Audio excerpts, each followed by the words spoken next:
Hello, and welcome back to the Skillpod Learn from the Expert series. Today, we've got a great episode for you. We have David Amber, who's here talking with us today. David Amber is a Canadian broadcast sports journalist. His career highlights include reporting from 2 Olympic Games, several World Series, Stanley Cup finals, NBA finals. He's now one of the hosts for Canada's most revered Saturday night activity, Hockey Night in Canada. He's worked for ESPN, TSN, and now Sportsnet. We're going to hear from him how our 7 Skillpod skills show up in his work. And so the ultimate question, what's in this for you? Well, I hope you'll take away a few things. One is that you'll start to see how these skills show up in a variety of different workplaces and get some familiarity with these skills and what it looks like. And 2, I hope that you'll start using some of these questions that I'm asking our guests as questions that you can ask yourself. What are my strengths? Where is a time that I learned from failure? What was a challenge that I overcame? And what skills helped me get there? And then 3, finally, I hope you'll get some benefit from the 3 practical tips that our guests give to us at the end. So grab a coffee, grab some water, sit down, relax, and let's take a listen. Hi, David. Hi. Thanks for coming today. My pleasure. Thanks for having me. Or joining us virtually here on our Zoom Learn from the Expert series. So tell me, we're going to jump right in, and we're going to start talking about how would you describe yourself as a learner, and how do you learn best? Wow, how do I learn best? I think I'm a hands-on type of person. It's not so much about reading a book and hearing how someone else learned or trying to figure it out that way. It's more really soaking in an experience and seeing what I can take from that specific experience and learn. It's almost a trial and error type situation. So whether it's talking to people who are in the role that I wanted to be in, to really pick their brain and try and through osmosis, get as much of their expertise as possible. But really, it's going out and doing it and being prepared to fail, being prepared to hit some roadblocks, being prepared to not be at your best right away, but then to learn from those mistakes and effectively get better and better as you keep going. So, okay, but interestingly, university and the college system and the educational system is really set up for that, like what we call the Q1 learner, people who learn really well, reading and writing and taking information in, memorizing. How did you fare in university with your skills really being in kind of the communication and the hands-on doing? Well, when I did my undergrad degree at McGill University, it was completely unrelated to the profession I was choosing. So I took that experience for what it was, to try and become a critical thinker and to question things and to learn about as many different facets as I could. But then when I did my master's degree at Syracuse University, it was related completely to broadcast journalism. And one of the reasons I chose that program specifically is because you would go out in the field with a camera and go do interviews and sit in a studio and put on shows, news shows and sports shows, and learn all the different facets of the specific field I was getting into. So to me, it was very hands-on. So you can kind of take some of the academia and take that as far as it can get you, but really it was about doing a full hands-on approach that really helped me in school at the secondary level. It was much more hands-on. Again, it wasn't, university, I was doing a Bachelor of Arts degree. It was very theoretical and talking of, understanding history and understanding political science and things of that nature and writing papers, which was great. It was a great experience. But when I went and did a master's degree and it was very hands-on, it was like, okay, well, you've learned how to be a critical thinker. Now we're going to apply that to the field of your choice, which is broadcast journalism. Go out there. How do you ask proper questions? How do you conduct an interview? How do you shoot a camera? How do you hold a mic? How do you project your voice?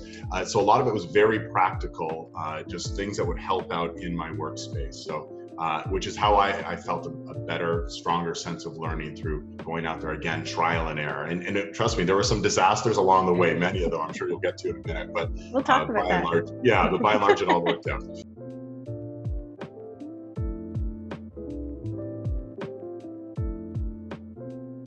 In the Skillpod skills, we have 7 skills. What do you think are your greatest strengths?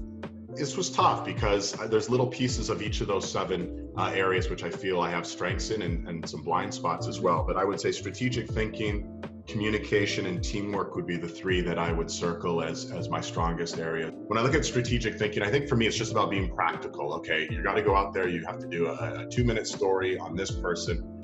I'll attack it in that. I'm not going to try and do things outside the scope of that, and I'm going to stay sort of on point. So I think in a strategic way, that's always helped me in my profession. Communication wise, I think that's probably one of my greatest skills, is just listening, being curious, being able to sort of take in the information and, okay, discern, you've been given these 10 facts, what are the most important 3 or 4, and then put them out there. And as a broadcast journalist, that's important, to be able to decipher, things that are extraneous from the things that are important. And then teamwork, and I think this goes really to anyone who wants to have success in any field. Collaboration, working together, understanding, having empathy and understanding what other people might be going through in a specific situation, which will help you as a teammate and collaborate together to do something special.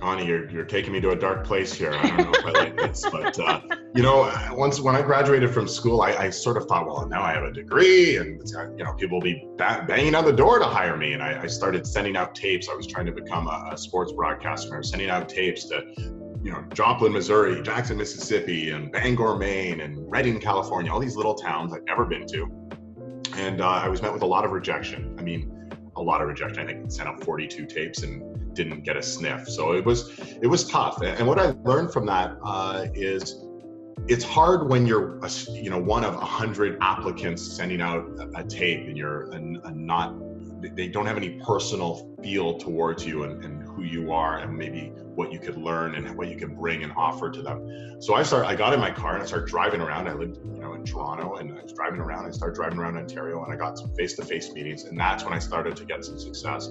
When I went there and they saw the level of ambition, they saw the drive, literally got in the car and drove hours. I was like, oh, that's great, you drove 4 hours to come meet with me. Yeah. You obviously are serious. And that's when I got some traction. So I learned from what was a dark place, 11 months before I finally got my first on-air job in Sault Ste. Marie, Ontario, and very thankful for that opportunity. And what did it take for you to get in the car and drive? Like, was it kind of like, well, I've got nothing to lose? Or was it like, oh man, I better this is what I really want, and this is what I'm going to do? Was it kind of throwing caution to the wind, or was it like now or never? I think it was now or never. I sort of, I remember getting a rejection letter from Bangor, Maine, and they said, hey, we really liked your tape, except we had 144 applicants for this weekend sports anchoring job paying minimum wage. And I just went, oh my God, like I may never get a job. So I need to try a different approach. Yeah.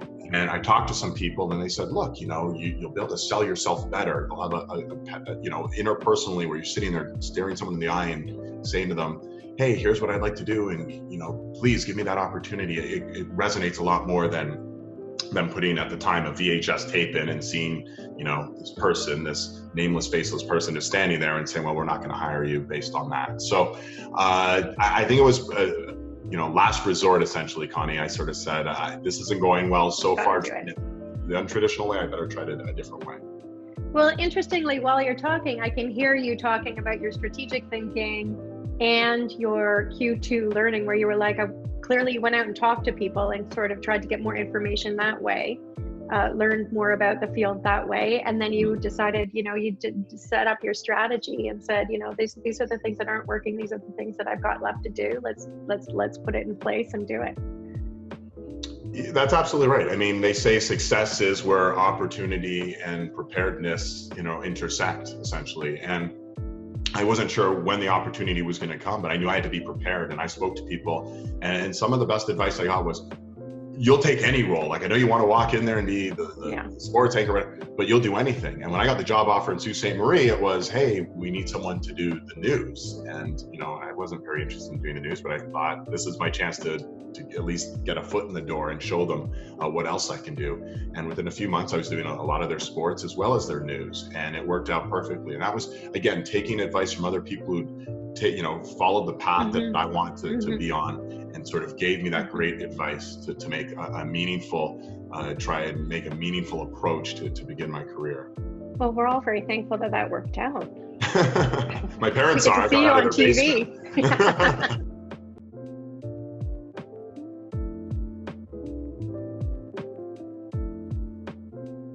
also share an experience where you were facing some kind of an obstacle and you weren't sure whether or not you could actually take this on, and you thought, you know what, I'm gonna give this my best shot, and you took it on and it actually turned out well? And maybe what skills in retrospect helped you get through that?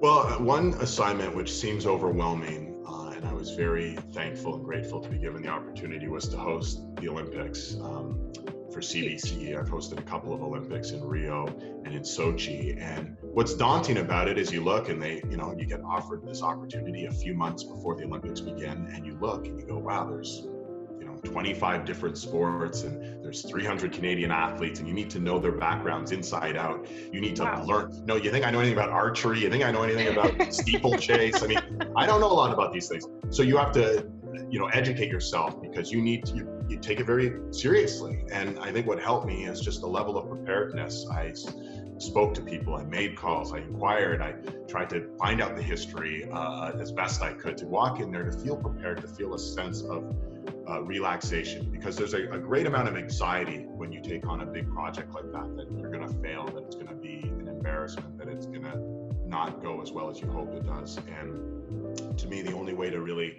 make sure that doesn't happen to you is to walk in there as prepared as possible, spend all the time it takes to go in there and have a level of knowledge, a level of understanding, and that will obviously resonate with your shows and with the viewers, because they understand that you've put in the time, you've dedicated yourself to your craft and this opportunity. Yeah, what a tremendous amount of learning that you had to do in a very short period of time. I mean, a crash course in the history of Olympics and Canada's kind of landscape, like going into the Olympics. That's a lot to cover. It was a lot, and it might seem, it was. I had a binder by the end of it of notes I had typed up, and it was the way I felt I'd be comfortable being prepared. The way I comfort myself, in a public job that I have, when you make mistakes, they're public and you hear about it in social media, or I like to call it anti-social media, because sometimes it can be very antisocial. But the way I cope with all this is I sort of take a step back and say, if I mispronounce a name, if I get something wrong, if I throw to this person and I was supposed to have thrown to that reporter instead, at the end of the day, it's sports broadcasting. And in my case, this isn't surgery, this isn't life and death situations, and it just relaxes me to the point where mistakes happen. And I think people will accept mistakes as long as, one, you don't do them too often, and two, that you're putting in the time, putting in the effort. An honest mistake happens in every profession, every career. It's when people don't care and they show a laissez-faire attitude, or a certain level of entitlement, and I'm here and I deserve this. I've never taken that approach. I've always taken the approach, I better be good, I better be very good, I better, people covet these jobs, and I'm in a very important place for me in my profession, and I don't want to let myself down or anyone else down. So as long as you take that approach, I think you're going to find your level of success.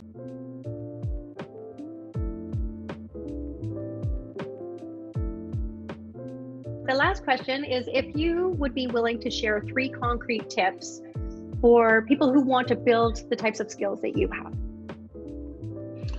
Well, communication, there are a lot of things that will really help in a collaboration, and basically all jobs call for collaboration. Unless you're just an entrepreneur and you're doing your own thing, generally teamwork's very important, and having the proper communication within the team is so critical. To me, that's a few things. Listening.